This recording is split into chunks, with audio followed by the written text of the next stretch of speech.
Hey, this is Dan from Real Mac Software, and it's Tuesday again already. So that means it's time for a Rapid Weaver Elements update.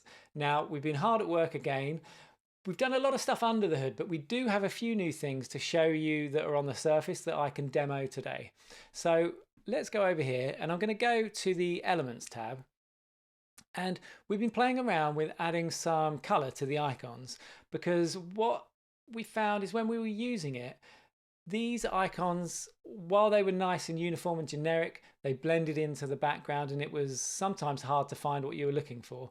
Although we do have the search, so I can just start typing and I can find elements that way, which is great. Sometimes you just want to view them all and drag them. So we've decided to test out a little bit of color in these and see how it goes.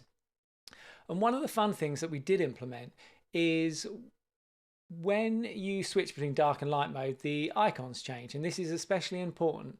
I personally, I like to run Rapid Weaver in light mode. I know a lot of people run it in dark mode, and the icons would be too bright and too white. So if we switch to dark mode, now you can see these are very bright, but these other two here, the image and the button, now they are dark icons, and that's because we've switched the design on those.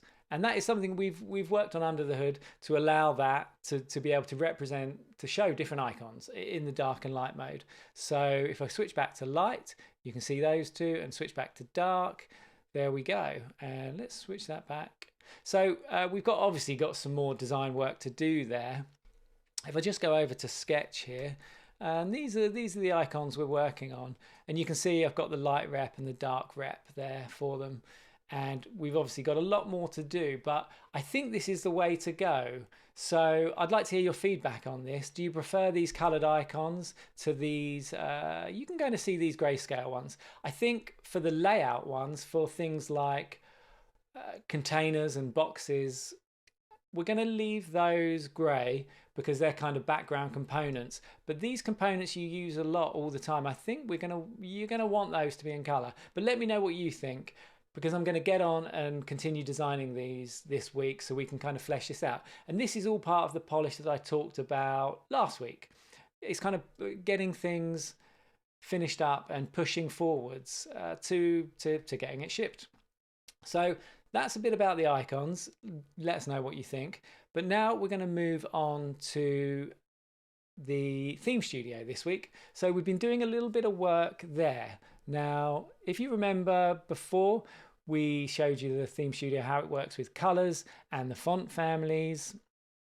You know, there I've got these set up. So this is my Real Mac Software project. That's kind of I'm using it to build a site and to kind of demo these features as we go, and it's quite nice to find out, to build it like this and see how things feel, you know. So that's been working out really well. Anyway, so this week I wanted to show you font style. Now this goes hand in hand with font family, and if I go and select this heading here, we've got family and style. Now the family I showed you the other week, that's a really great way to just change the font style. And obviously I've set all these up to use those font families. But now with the font styles, we can control things like sizing, line height, spacing. Let me click on here so I can show you. So I've set up this custom style here, and you can see I've got size, line height, line spacing, and the weight of the font, and I've given it a name.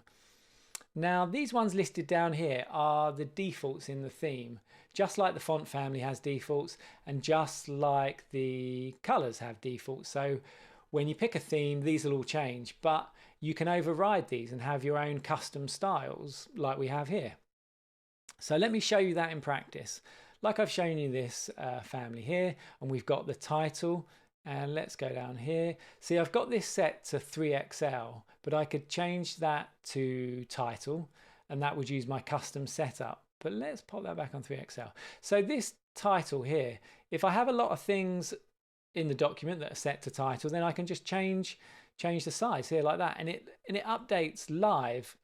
You'll notice we're obviously in edit mode here. This is not preview, this is edit mode, and I'm just scrolling this, and you can see that just happening live there. And even with the line height, it's all just, it works like magic. And I can, the letter spacing there, we can stretch that out. And we can obviously change the weight. So that's beautiful, really nice to do like that. So what I thought would be good is to walk you through how we would create those. So I want to put a custom font style on these buttons. And at the moment they're set to the body font style. So if I come back over here, we're going to add a style, and let's call this one button. And I want to put advanced settings on it because I'm going to want to tweak these things. So if I come back over to my buttons, now in the style, there's a new one called button, and I just select that. I'm going to switch all my buttons to use the button style. And let's scroll down here, and we want this one too, that one. So I've got 4 buttons on the page, and they're all using the button style, and the font family is RMS body. So now when I, let's move this down here a little bit so we can see. So when I change these, all of my buttons change there. So let's change the line height. So if I want the letter spacing, we could have, I could stretch that out. Let's make that a little bit smaller. And you probably want that a bit more weighty. So now all those buttons on my page, look down here, it's all changed, and just like this, and it's updating all of those. Look at that, it's doing it live. It's all the buttons on the page, and this is such a powerful way to work. As when you combine this with the font families and the colors and the other things we're going to show you in the coming weeks, it's just such a nice way to work, because now I know all the buttons on my entire site, if they're using this button class, all of them will update to look like that. So it really is, if you've ever used CSS, it is exactly like that, that you can set up these classes and then apply them to things and use them across your entire site. So it makes working like this so flexible and so powerful. So there, I've got my buttons the way I want them. And as another example, we can come down here. Now, again, I'm using 3XL on there, and I'm using the body on here. And I could go, so this is using the custom body class. So I can go on there, and we can obviously just, you know, if I want to change the text, but all the everywhere on the site that is using that body class, you can see there, it's updating all of it. So this here and these are all using that body class, and it's just so, it's amazing to work like that. I mean, look at that, all the text on the page is just reflowing and working like that. It really is phenomenal. Now, one of the nice things about separating the family from the style is that I can, for example, if I come down here and I'm going to set this one, I don't want this to be the heading style like these. I want this to be serif. And I am going to, let's add another style. And actually, let's remove this style. What we can do is we can duplicate these. So if I had a style I liked, so this is using 3XL. So if I like this 3XL style, I can override 3XL and it'll create a duplicate for me. And I can just use that, which is great. Let's make that line height on there, and the letter spacing. Now, what I was showing you is the fact that these are using RMS heading and these are using RMS serif on the family. So even though this is using a different family, we can give it the same style, which means if I tweak my letter spacing, it does it on both, which is really nice. So my headings, even though they're using different fonts, I can keep my headings at the same size, and that is really, really good.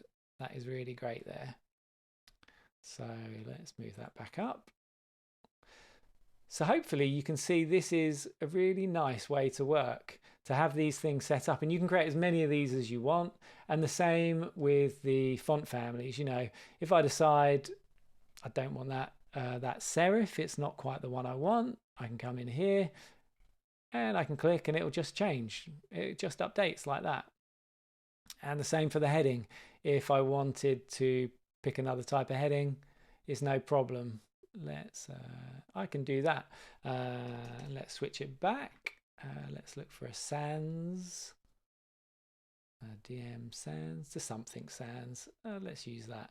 There we are. That'll do. That'll do. You get the idea. So it's really, really powerful and a really nice way to work. So that is font styles in the Theme Studio. And let us know what you think. We've still got more work to do on that, obviously, but hopefully that gives you a glimpse of, again, the Theme Studio and how it's being fleshed out. And this is, as I talked about last week, it's really, we want to flesh out all these areas and really fine tune them so that we can head towards that beta for you guys to use. As I said before, we're still a little way off. And I think when we do ship this to just the people in Club Elements, we will brand it more as an alpha for you guys so you can get a really early look and give us feedback. So yeah, that's what we're working on. So let us know about the icons and let us know about the Theme Studio. I'm hoping that makes more sense to you, because I know some from previous videos, sometimes the Theme Studio, it wasn't coming across quite how powerful this is going to be. And yeah, I think this is really, really shaping out. And I personally, I love the way this is working. It's like writing CSS, but you're doing it graphically. You're just dragging sliders and things, and it's amazing. I love it, and I hope you do too. And yeah, let us know what you think. And I will see you next week on Tuesday for another Elements update. All right, have a good week. I'll see you then. Cheers. Bye.